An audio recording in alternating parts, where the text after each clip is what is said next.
Couple of interesting things to talk about this this weekly recap. MotoGP, they just had the Le Mans France Ram, and Marquez was again pretty impressive. Not quite as impressive as Jerez. He had some fighting going on with what was it, Jack Miller, man. Jack Miller is looking really good right now, but he's not in the championship hunt. But he definitely is looking fast on the Ducati. He's got his setup figured out, so kudos to him. But at the end of the day, Marquez laid the hammer down near the end of the race, pulled away, and it was really just a battle for second between Petrucci, Dovizioso, and Miller, and Rossi. Rossi was hanging on to the back of that fight. He was right there, so good job for Rossi. But my point here is, I think I may have a superpower that I'm just now discovering. Bear with me for a second. So, here's what I think my superpower is. Pretty much everything that I predicted, early season predictions, it doesn't matter if it's AMA, Motocross, MotoGP, World Superbike, in some cases the complete opposite has happened. Let me give you an example. So, I predicted Ducati would not achieve world domination, certainly not in the World Superbike series. I mean, they were pretty competitive last year in MotoGP. They were nowhere to be found for the most part in World Superbike. And then they bring into World Superbike a brand new motorcycle, at least a brand new motorcycle to World Superbike, not necessarily MotoGP. The big difference is World Superbike being homologated. They can't just take their successful GP bike and just port it over 100%, right? So there's a lot more restrictions to the rules as far as what you can do with the motorcycle. So I figured, you know what? It's not a new bike, but it's new to World Superbike. There's no way they're going to come out of the gate. They're going to struggle. They'll probably have some wins here and there and be competitive at other rounds, but they're not going to just dominate. And look what happened. Alvaro Bautista completely dominated. World Superbike is dominated by Ducati right now. Let me give you another example. I predicted Eli Tomac. Now, this isn't a really far-fetched prediction. Eli Tomac's missed out on the championship in AMA Supercross the last couple of years. Last year, by the narrowest of margins. No, that was the year before that, I'm sorry, with Dungey. I mean, that was just like a handful of points down to the last round. So I figured, you know what, this is going to be his year. The guy is on fire. He's easily the fastest rider, indoors and outdoors. It's just the consistency he's missing. He's going to figure it out after 2-3 years of missing it due to consistency problems. This is going to be his year. Nope. Didn't happen. And who did win the championship? Cooper Webb. And let me tell you what, he was not on anybody's radar. He moved up from the lights class to small bikes, really just smaller engines is what they are. He moved up 2 years ago, excuse me, and he had 2 miserable seasons. I mean, not really much to look forward to, or not much to be proud of out of those 2 previous seasons, 2017, 2018. I mean, I'm telling you, there was nothing in the history of Supercross, at least recent history in the last couple of years, to lead you to believe that he would even be competitive for podium positions, okay? He came out, won the most races, was simply the most consistent, great starts, and he's a champion. So, you know, I'm just feeling like I've got the superpower. Now that I know that it exists, it's time to start manipulating it. So, I mean, in theory, I should be able to predict the opposite of what I want to happen, and it will come true. That's my superpower. I don't think I've had one prediction come true. Pro Circuit, they lost the East and the West Supercross titles. And both of their riders were leading both titles down to the last minute. Adam Cincerillo threw it away at the last round. He didn't need to win. He only needed to finish like 3rd, I think. And on the East Coast, you had Austin Faulkner throw it away at the next to last round. Had a practice crash at the race. Blew out his knee, tore an ACL, I believe. I mean, he was done. He tried. I'll give him an A for effort, man. He tried to race through that with 2 more rounds to go, but it just didn't happen. And 2nd place, won the championship, Chase Sexton. So, yeah, I have a superpower. Okay, back to MotoGP. Marquez wins.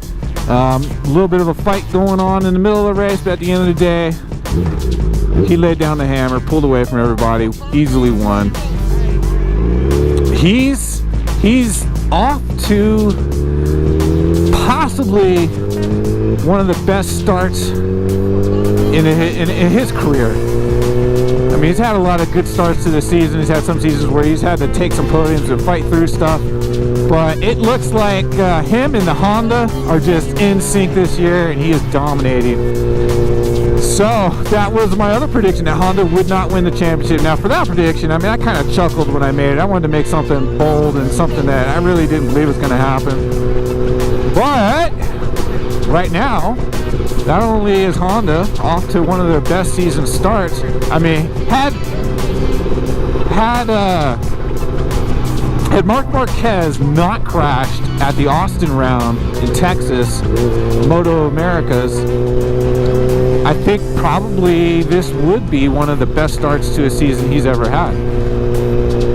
So, I don't know, man. I mean, maybe on paper it's not. It's probably close, but the way he's riding, I think it is one of the best starts to a season he's had. It's pretty crazy how fast he is on that Honda right now. Which leads me to my next story that's more of a rumor that I read on a website, that Marc Marquez is floating around the idea of switching to Ducati next year. Which, if the rest of his season goes the way it is going right now, it's hard for me to believe that he would leave Honda after all these years. But I think maybe he wants to move to Ducati for two reasons. One, they might quite possibly have the best bike in the series right now. It's stupid fast, and you put a rider like Marc Marquez on there, it's hard to argue that wouldn't be a success right out of the gate. The bike probably suits his style fairly well. Two, a lot of people criticize Marc Marquez because he's only been able to win races and championships on one manufacturer, whereas the Rossi fans will point out that Valentino won races and championships not only on a Honda, but his first championship, I believe he was still on a satellite Honda team, then moved up to the Repsol factory Honda, won more races and championships before eventually switching to Ducati, which was a complete failure. At that time, Ducati was a completely different bike than it is now. But he didn't have much success there, moved on to Yamaha and won more races and championships. Totally 9 championships, which I think Marc Marquez is at 7 or 8. I'm going to have to look that up.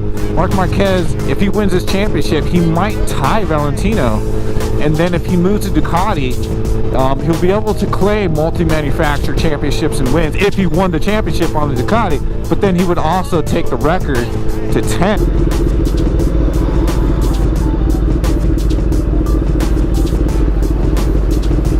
Dude, covering up the dang crosswalk ain't gonna make the light turn green. So let's switch over to AMA Motocross. We had round 1 at Hangtown last weekend. Pretty exciting. Now, in the previous week, I predicted that Jason Anderson would not be super competitive and fast. So Jason Anderson was the defending Supercross championship from 2018. And in preseason, he got hurt pretty bad. Broke multiple bones, lacerated internal organ, I think it was his liver. I mean, a pretty gnarly injury. Hasn't raced since. This was his first race back. So naturally I'm thinking, wow, he hasn't raced in a very long time. He's coming back from a pretty brutal injury. That weighs heavily on you mentally when you're racing at the level that these guys are racing at. It's hard to be out for so long, coming back from such a severe injury, and to be, you know, back to top form right out of the gate and in a mud race. So back to my superpowers. I think my prediction was that he would probably be happy with a top 5, but realistically be somewhere inside the top 10. Nope. Moto 1, second place. And he didn't like whole shot and fall to second place. He started from, I don't know, I think it was third or fourth, and worked his way into second, battling with Cooper Webb, the newly crowned Supercross champion of 2019 just a couple of weeks ago. And yeah, so again, I have superpowers. Let's see, I predict that Jason Anderson will not win round 2 of the AMA Motocross. Yeah, there, just having fun there. I don't think that'll happen, but whatever. If that happens, dude, I'm buying some lottery tickets. So this is pretty cool news. I don't know, it's just a rumor and a thought I found on motorcyclenews.com. I think that's the URL. Again, I'll put it up on the screen here. But it looks like maybe they captured some spy photos of Ducati testing a new V4. So here's the deal. If this ends up being true, it looks like this will be the replacement for the current V-twin, the 959 Panigale, and it will get an upgrade to a V4. But the cool thing about this is the current V4s start at, I think, $20,000, somewhere around there. And I think there's 4 options. And you get to the highest end, the V4R, which is basically the production base for what Alvaro Bautista is winning on in World Superbike right now. That bike goes for 40. So the entry for the V4s are starting at 20 and end at around $40,000, right? So this would be pretty cool because this, from what I'm reading, could potentially be a more economical version, right? So the current V-twin 959 Panigale goes for around 14 to 15, I think. So it, you know, maybe with these upgrades they keep it under 20, but it's more like 16, 17,000. Anyway, that would make the bike a little bit more affordable. So if you're dying for a Ducati V4, and you don't quite have the money or the budget to get even the entry $20,000 level one, hang out for a little bit. Looks like there might be a more economical solution coming up. So this sucks right here for these two guys. You don't see this very often. I mean, I think I want to say I've seen this happen before, but it had to be a long time ago. But it might not have been a MotoGP. It might have been another series, World Superbike, or even an AMA road race series. I'm not sure. But these two guys go down on the warm-up lap. The warm-up lap.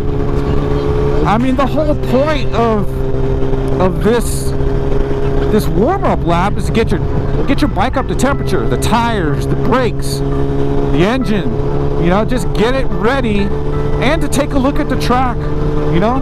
So this one guy gets on the front brakes and just immediately like locks up the front tire. I don't know if there was a slick spot he hit, not really sure, but he goes for the brakes and the front end just dives right out from underneath him, and the poor guy behind him, I think, just followed him.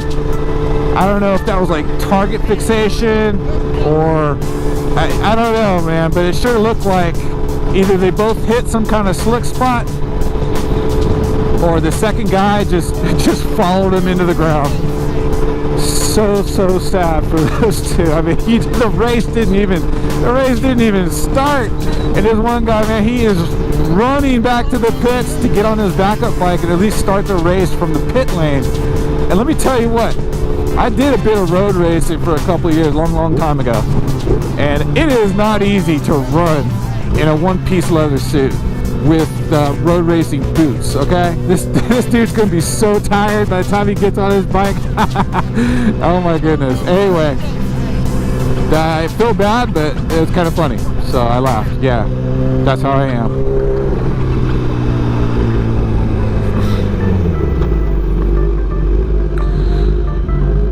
You know, I thought these videos, these recap videos that I do on my bike, I thought they'd go by faster, but they seem to take a little bit longer. I think maybe it's easier for me to sit there and yap and have a conversation with you guys when I'm on my bike than when I'm sitting at the house and the camera staring at me in the face. Thank you. So kind of you, sir. Good job. You're a butthead with 30-day tags. And that will conclude. Look at the hair on that lady, man. Looks like Papa Smurf just like pooped all in her head. Okay, so that concludes this weekly recap video. Yeah! And man, I hope you enjoyed it. Keep the rubber side down. Don't forget to subscribe. Give me a like. Smash that little thumbs up button. Click that bell, man, if you want notifications. Alright guys, we'll see you later.